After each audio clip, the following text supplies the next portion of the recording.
بسم الله الرحمن الرحيم السلام عليكم ورحمة الله وبركاته دمان داودياشينا قيمها iyo qayaha naga mudan ee nala socda barteena Teacher Wakash Online Academy ee YouTube-ka iyo baraheena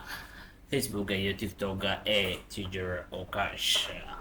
muuqaalkeena maanta ma ahan muuqaal luqadda English-ka ah balse waa muuqaal aad iyo aad u faa'iido badan fadlan marka hore muuqaalka like inoo saaro u shargaray asxaabtaada si mar waliba muuqaaladeena ay meel sare u gaaraan haddii aad nagu cusub tahayna fadlan subscribe saaro oo gambeelka furo si mar waliba muuqaaladeena si degdeg ah ay kugu soo gaaraan muuqaalkeena maanta muxuu ka hadlayaa muuqaalkeena maanta waxa uu ka hadlayaa faa'iidooyinka caafimaad ee laga helo cunista baradhadu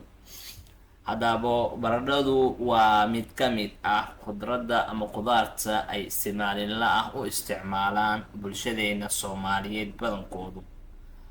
waxa ayna leedahay wax la yiraahdo faa'iidooyin iyo waliba khasaaro wax walba oo dunidan yaallo ama raashin ha ahaado ama wax la isticmaalo ha ahaado waxa ay leeyihiin waxa labada shay oo ah faa'iido iyo khasaaro balse si aad markaasi ugu faa'iideysatid waxaa lagaa rabaa inaad si waliba u isticmaashid wadada saxan eed markaasi iska ilaalisid inaad u isticmaashid wadada qaldan waayo haddii aad u isticmaashid si qaldan waxa ay markaasi ku keeni karaan dhibaatooyin fara badan oo ay ka mid yihiin dhibaatooyin caafimaad bal tusaale yar aan usoo qaadano intaynu baradhadu gudaha u gelin cabista biyaha cabistu biyaha waa biyaha horta waa shayga uu ku nool yahay noole kasta oo dunida ku nool balse haddii aad cabtid xaddi ka badan xaddiga biyaha aad markaasi u baahan tahay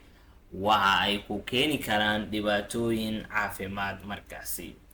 oo ay ka mid yihiin inaad markaasi aad dareentid calool xanuun iyo weliba waxyaalo la mid ah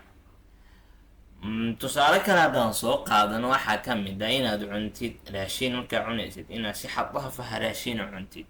taasina ma fiicna markaasi caafimaadkaaga jirkaaga balse baradhadu ayaduna waxa ay leedahay faa'iidooyin iyo khasaaro haddaba faa'iidooyinkeedu sidee baan u heli karnaa waa inaynu u marnaa ama aynu u isticmaalnaa habka ugu fiican ee uguna wanaagsan ee markaasi ee aynu cuni karno ama ugu fiican si aynu markaasi ugu helno faa'iidooyinka caafimaad ee ay u leedahay jirkeena haddaba waa maxay faa'iidooyinka aynu ku helno cunista baradhadu waxaynu ku ogaan doonaa muuqaalkeena fadlan nala soco oo halka sida ugu bixin si mar waliba aad markaasi wixii nuxurka faa'iidada aad uga dhexbaxday kow baradhadu waxay faa'iido u leedahay ama waxay kordhisaa miisaanka qofka baradhadu waxay leedahay borotiin waxtar u leh dadka doonaya inay kordhiyaan miisaanka jirkooda maxaa yeelay baradhadu waxay leedahay fitamiinada C iyo fitamiin B kuwaas oo jirka muhiim u ah labo faa'iidooyinka labaad ama faa'iidada labaad ay u leedahay baradhadu ama bataatigu jirka aadanaha waxaa ka mid ah ilaalinta caafimaadka qofka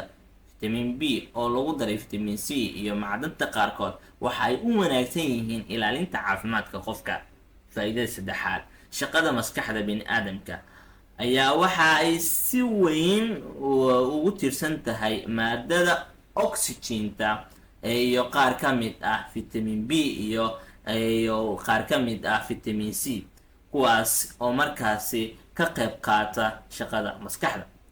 afar ka hortagga tabardarida faa'iidooyinka ay leedahay baradhadu ama bataati waxaa ka mid ah in markaasi ay ka hortagto tabardarida dhanka iyo weliba tabardarida markaas gudaha iyo tabardarida banaanka taasina waxay awood siinaysaa in qofka markaasi uu tabardaridu markaasi aysan ku dhicin ama tabartiisu mar waliba ay sadhayso faa'iidada shanaad in laga helo markaasi cunista baradhadu waxaa ka mid ah rheumatismka baradhadu ama bataatigu waxay leedahay wax aad u wanaagsan oo ay ka mid yihiin calcium iyo magnesium